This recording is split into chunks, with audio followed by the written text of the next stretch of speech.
Right, we're now going to do a short session on the mat. We'll do a little bit on our backs and a little bit on our fronts.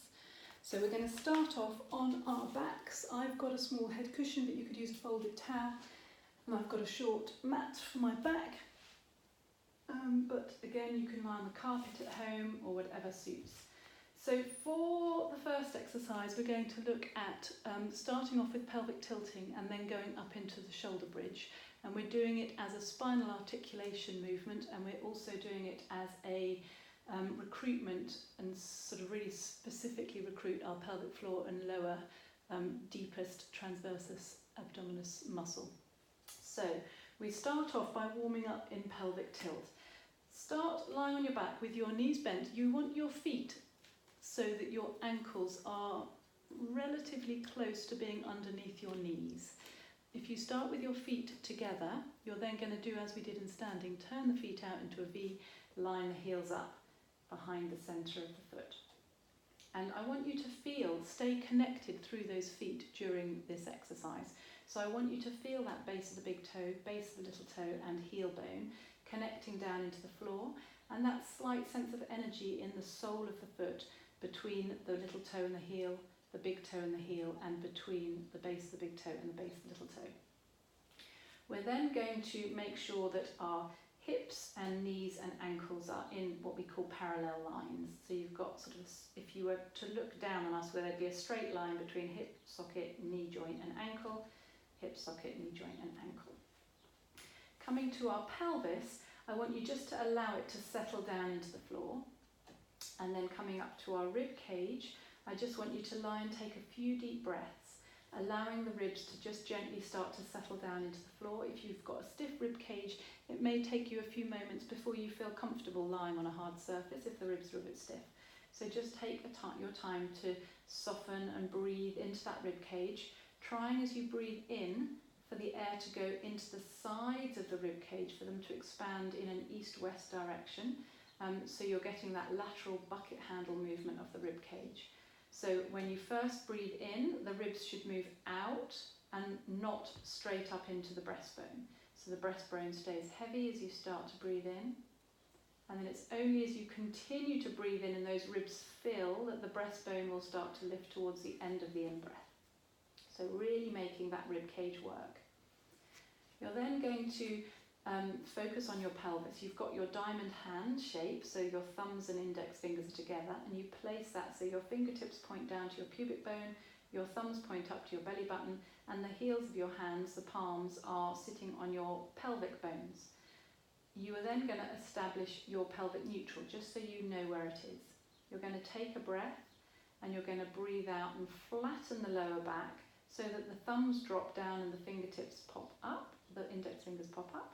You're going to then drop the tailbone down and heavy into the floor, so your arch in your lower back increases, and at that point your fingertips drop down and your thumb start to lift up higher than your fingertips.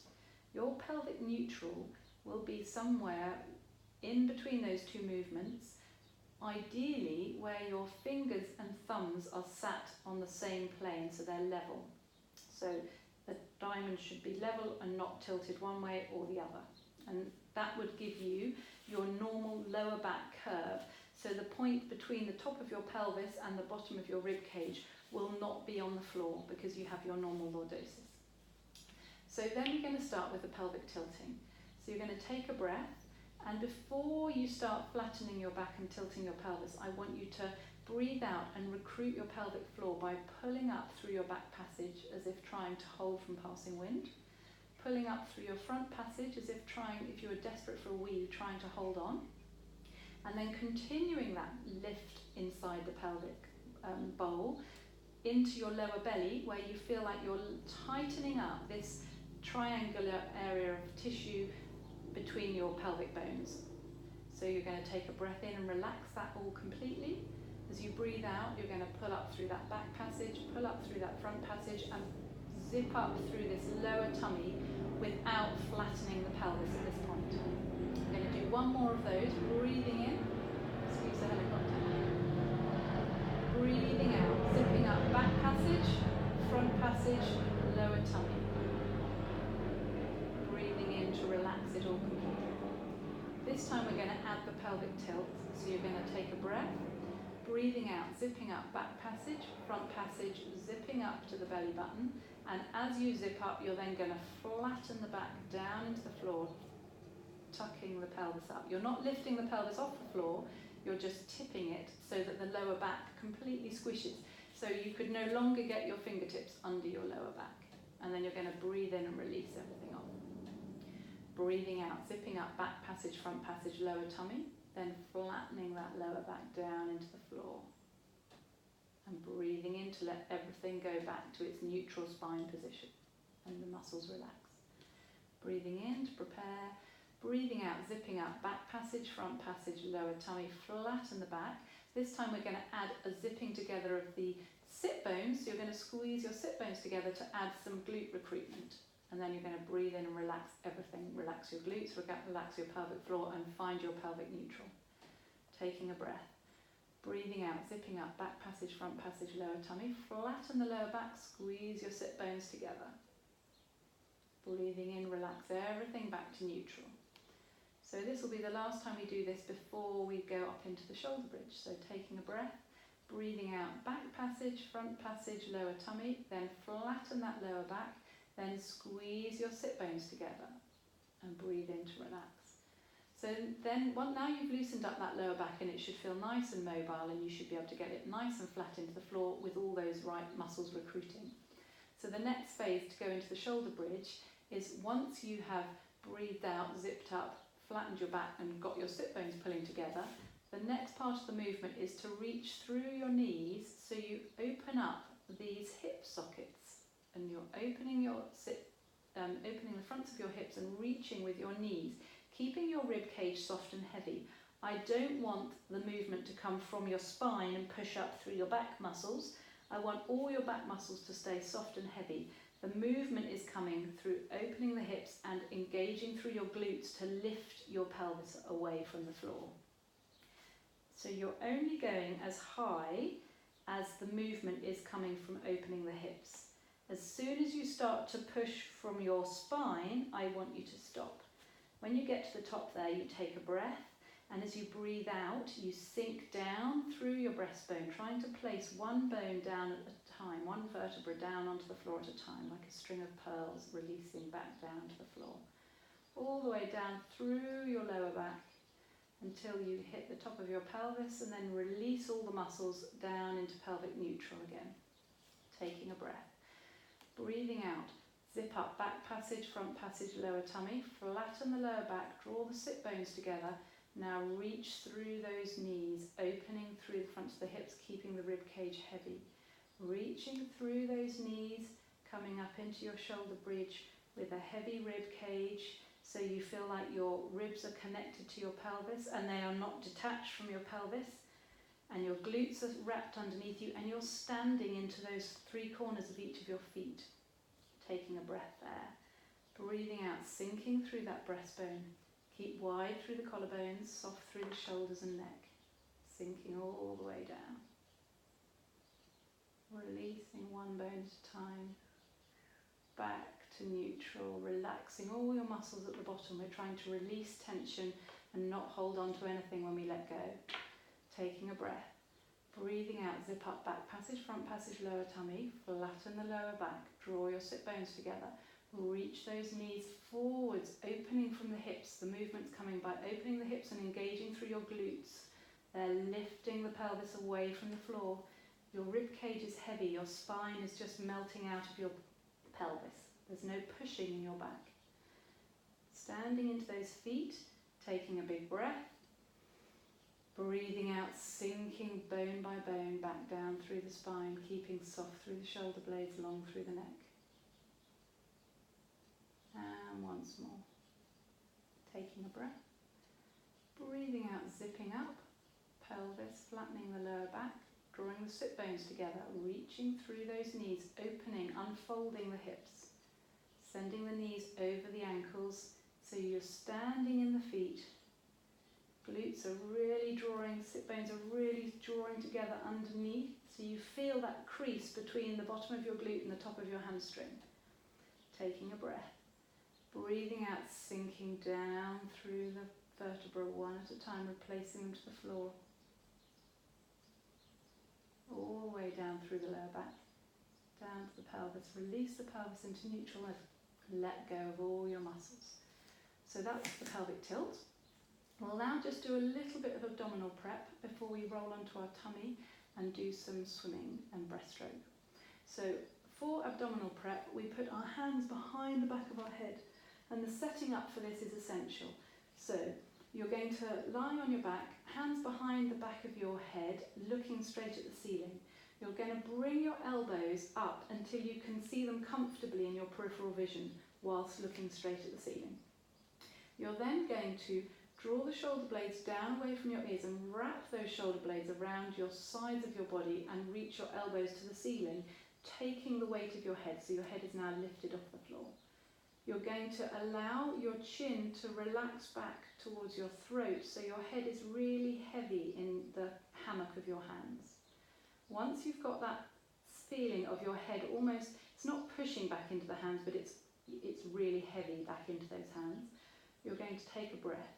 As you breathe out, you're then going to pull from the bottom of your rib cage, pulling your ribs down towards your pelvis to pull you up. You're going to check there that your chin is still drawing back into your throat and you haven't poked your chin forwards. And then you're going to breathe in to release all the way back down until you're just hovering, so don't let go with those hands.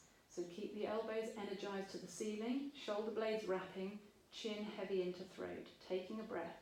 Breathing out, pull from the bottom of the rib cage. Breathing in to release back. Breathing out, pulling from the bottom of those ribs. Breathing in to release back.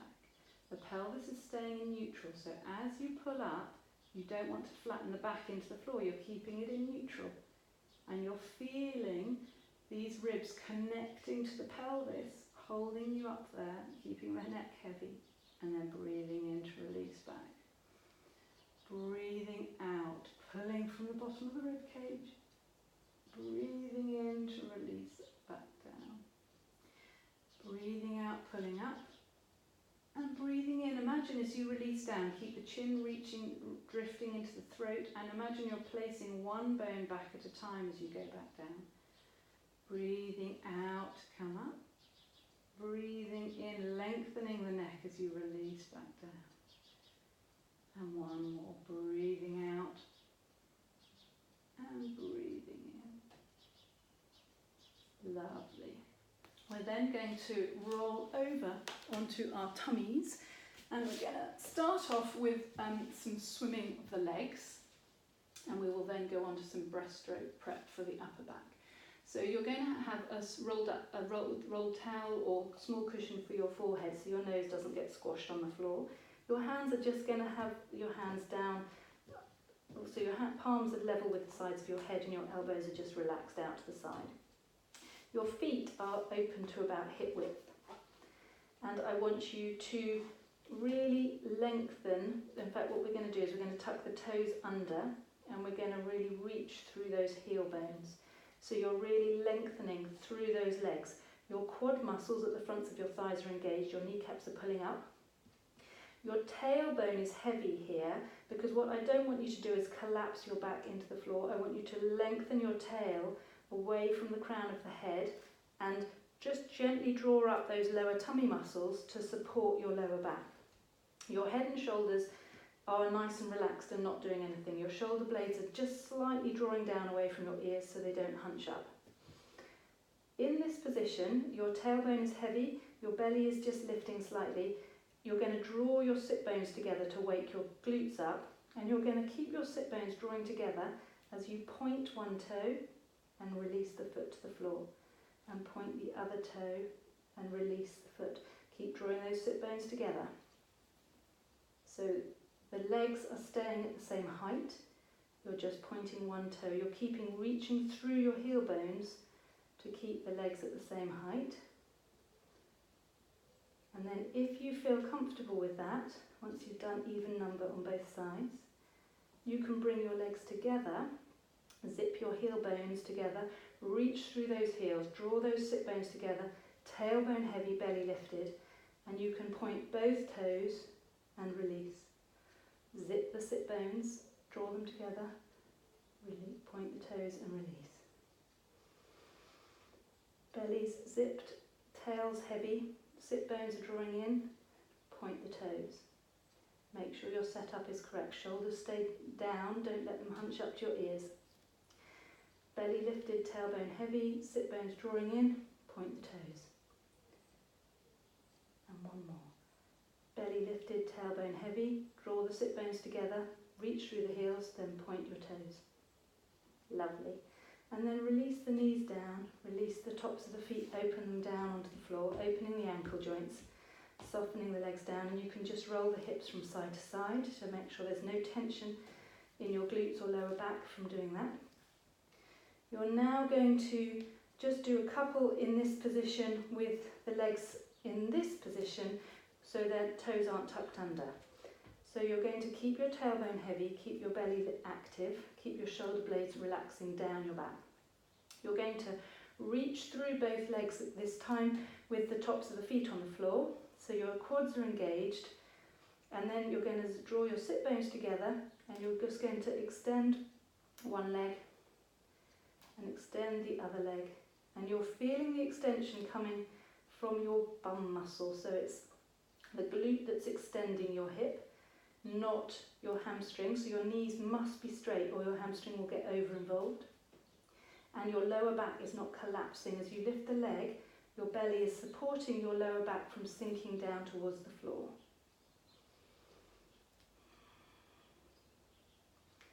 If you want to add a little bit of upper body work when you do this, you can come up into fingertips together, shoulder blades down, collarbones wide, neck long, and do it in this position as long as you're not getting any pinching in your lower back. Keeping the belly lifting and releasing down. Letting the head come down, and again just wiggle the hips from side to side. If you've got any soreness in your lower back at this point, just push up and sit back to your heel bones and just release off your lower back. If you're comfortable, we're going to come into this upper back work exercise. So fingertips are on top of each other and your forehead is on top of your fingertips. You're going to basically lift your head so it stays parallel with the floor. You're going to widen your collarbones and draw your shoulder blades down. You're then going to, keeping your belly lifted and your ribs heavy, you're going to open your breastbone to the front of the room, going to look up in front of your hands. And then you're going to lower back down. Taking a breath, breathing out, hover the head, widen the collarbones and melt your shoulder blades. Then send the breastbone, imagine you're sliding it forwards, lifting your head up to look forwards along the floor. Keeping your chin lifting into your throat. I don't want you to collapse through the back of your neck. Hover the head, widen the collarbones, melt your shoulder blades. Send the breastbone forwards to extend through that upper back. So you're basically trying to extend from the mid-back upwards. So you shouldn't be feeling anything in your lower back. Hover the head, widen the collarbones, melt the shoulder blades. Slide that breastbone forwards, opening the chest and melting back down again.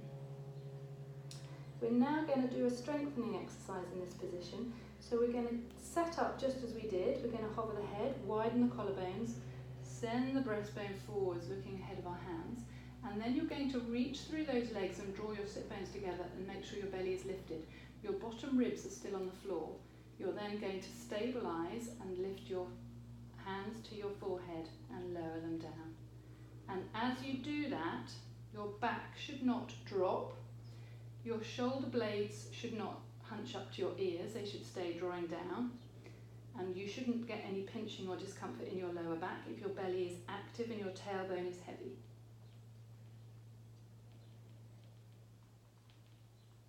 And you should feel muscles all the way through your back working to stabilise you.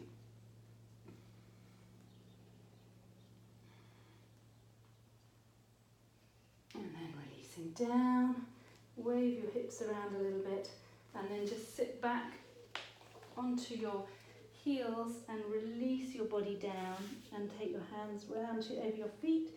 And just breathe into your back. So pull the air into the tops of your shoulder blades. And then pull the air into the middle of your shoulder blades, widening and separating them. And then pull the air down into the bottom of your rib cage, widening at the bottom of the ribs. And the last breath, pull it down into the sides of your waist and try and widen the waist. And then we're going to go back down onto the floor and we're just going to stretch out the hip flexors and the quads. So you're going to basically bend up one foot and you're going to hold on to it. You're then going to settle yourself back down in a comfortable position so that your shoulders are square, your pelvis is square, your back is in neutral, and you're going to first of all try and sink the front of that hip down into the floor. You're going to try and reach your knee towards the wall behind you. And then if you're managing that and you've found some tightness but it's not too intense, you can then start drawing your heel towards your bottom. But if you've reached your limit, don't overdo it. And you're just going to hold that, reaching the knee to the wall behind you, opening the hip down into the floor, the front of the hips opening into the floor, and breathe into that stretch.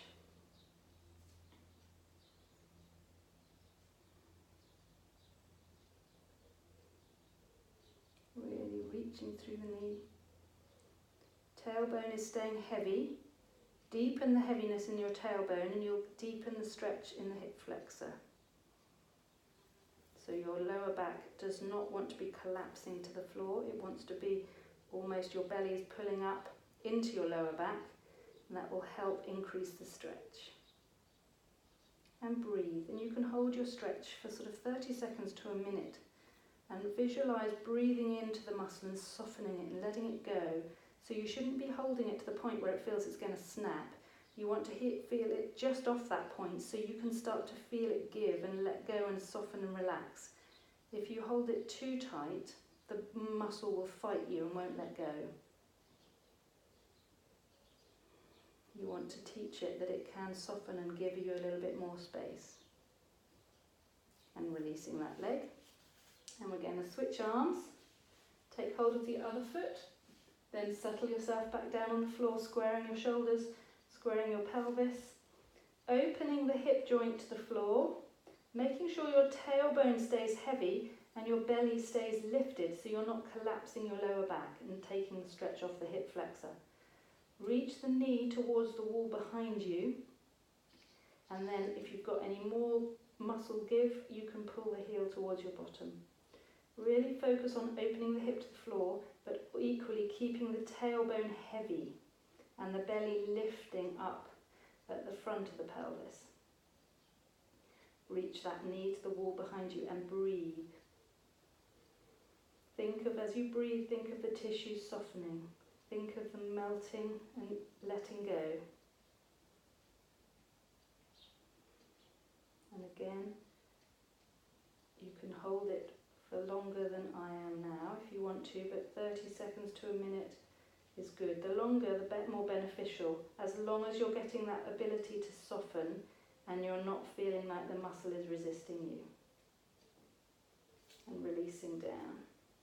Then we're just going to finish off by rolling onto our backs and doing a hamstring stretch and then a glute stretch. So we're going onto our backs. For hamstrings, what's nice is to start off by having both knees bent and take hold of behind your left knee. And then as long as you're comfortable in your lower back, you're then going to slide your right leg out straight and try and really flatten it and open the right hip down flat.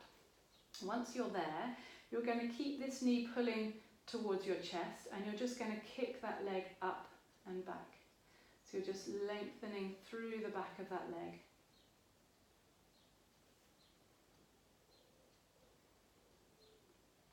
Reaching the heel towards the ceiling. And once you've loosened it up and you're feeling it's a bit more give, you can take it up there and hold it, reaching through that heel bone, letting the other leg stay settled down on the floor.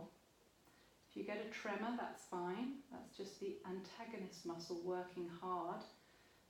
to contract against the resistance of the muscle we're stretching. Again, breathe. Visualise the muscle, the hamstring muscle that you're stretching now. Visualise it lengthening and softening and letting go. If it's really fighting you, take the stretch to a slightly more comfortable level and then try and visualise letting it go and breathing and softening into it.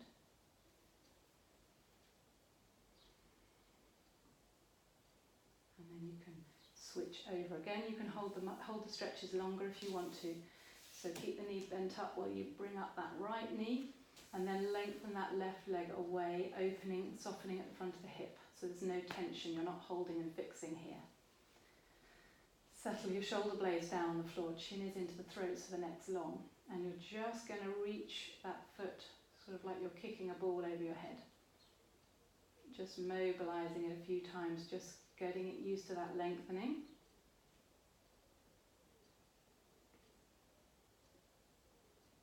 And once you've mobilised it a few times, keeping the left hip soft and open, you're going to try and reach through that heel bone. Feel that hamstring. Find a comfortable tension, not an agony tension, one that you feel can soften rather than fight you. And breathe. Again, if you get juddering in your quads as the muscle is sort of trying to shorten against the resistance of the hamstring, that's fine. Just try and think of softening and letting go with the hamstring. Reaching your heel into the ceiling.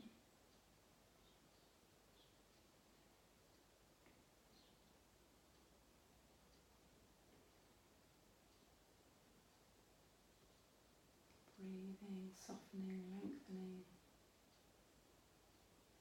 opening. If you feel you can get a little bit more range, go for a little bit more range as it starts to soften and let go.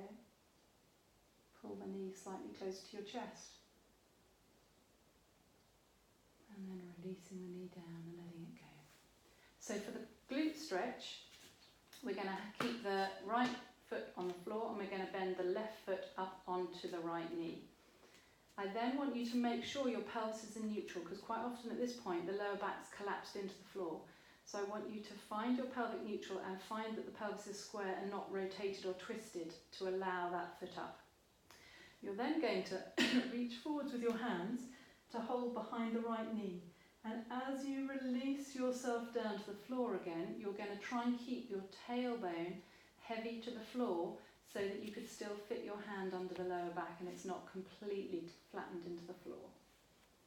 You should now be feeling some kind of stretch around this part of the hip and the bum area. So you're keeping your shoulder blades nice and flat, keeping your tailbone really heavy.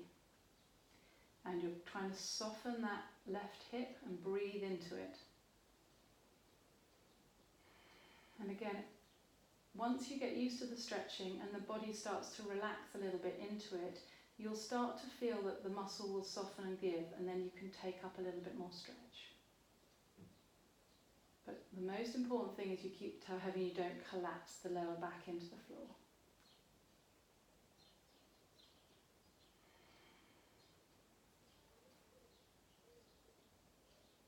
Sometimes you may find there's resistance in other muscle groups. So for me, I will feel a little bit of tension in my inner thigh as well as around my glutes on this stretch because I have short inner thighs from riding.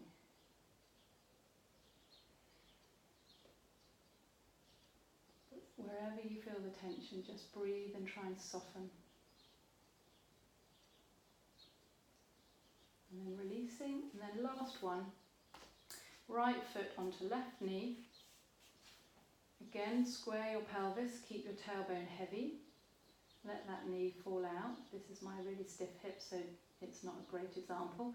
Reaching forwards to the back of the left knee and releasing the spine back down to the floor, trying to flatten your shoulder blades back down.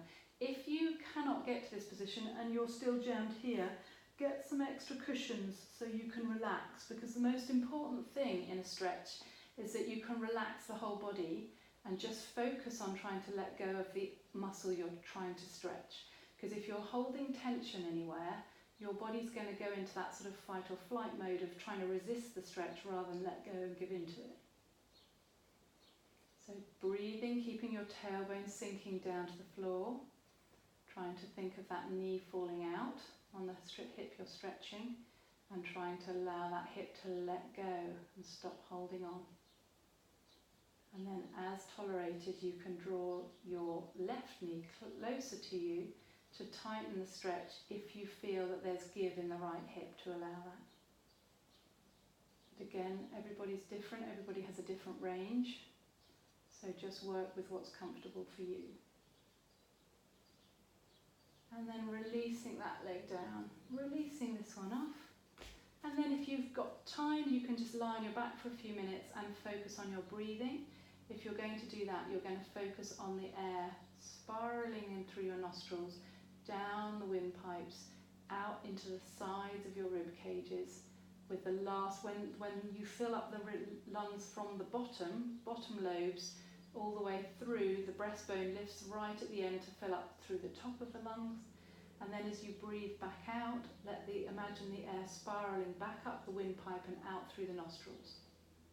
You want to practice counting the in-breath, and whatever number you get to, you want your out-breath to last at least the same number. So if you counted in for 7, you want to count out for 7. And you want to try and keep the speed of the air moving in the same all the way through the in-breath, and then keep that same speed of air movement all the way back out through the out-breath. So you're not having sudden short, sharp breaths in and sudden short, sharp breaths out. You want to keep the movement smooth and free all the way through, and just lie with your palms facing up and just take a few moments having mobilized your body, stretched your body, to let it all relax and enjoy the breath.